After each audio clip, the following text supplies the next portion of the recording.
Keys you're wasting money on. Let's talk about them.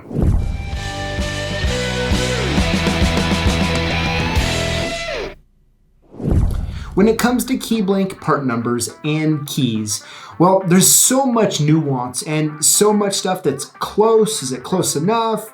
And it can be really confusing. So I'm gonna be going over 5 keys that you never need to buy again. Now, of course, we do sell them, and if you're gonna twist my arm and you wanna buy them, they are available. However, save yourself some money and don't buy them.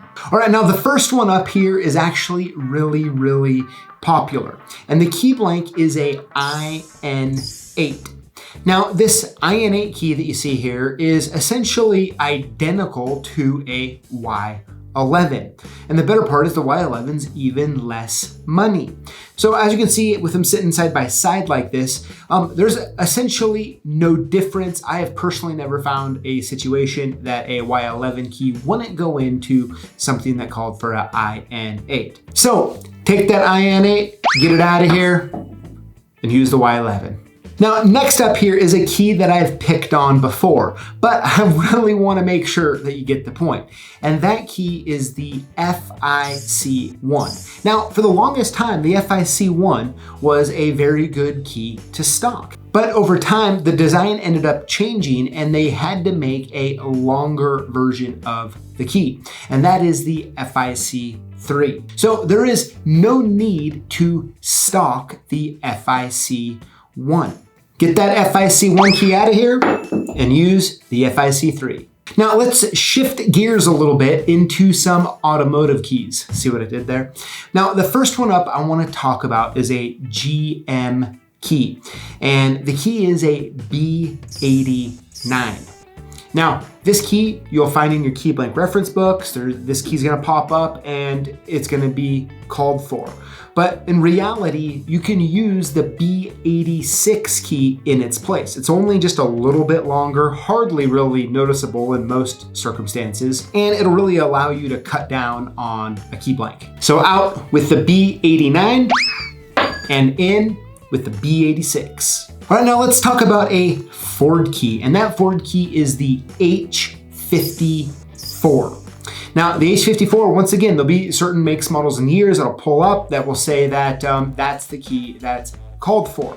However, you can use in its place the H60 key. As you can see here, the H54 is just a little shorter than the H60. And once again, when it's in your hand and you're using it, there's really almost not a noticeable difference. So out with the H54 and in with the H60. And lastly, I've also picked on this key just a little bit, and that is the K1994.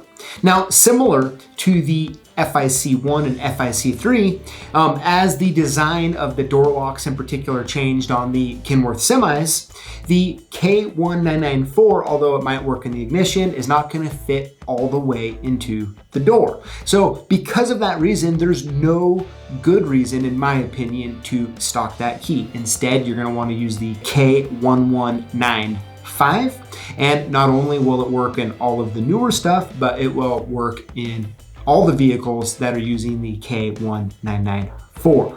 So out with the K1994 and in with the K1995.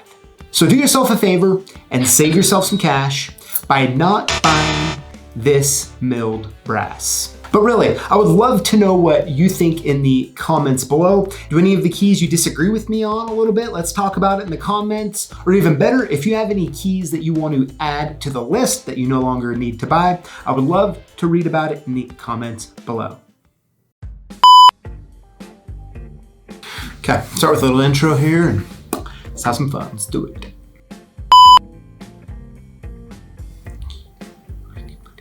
Okay, cool.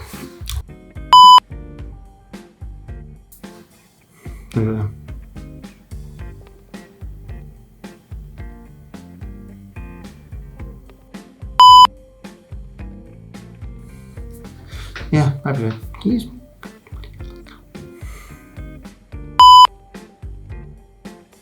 When it comes to key blank part, no. So get that FIC3. Nope, that's the one I need.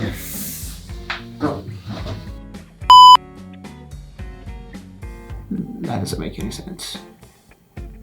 That doesn't make any sense.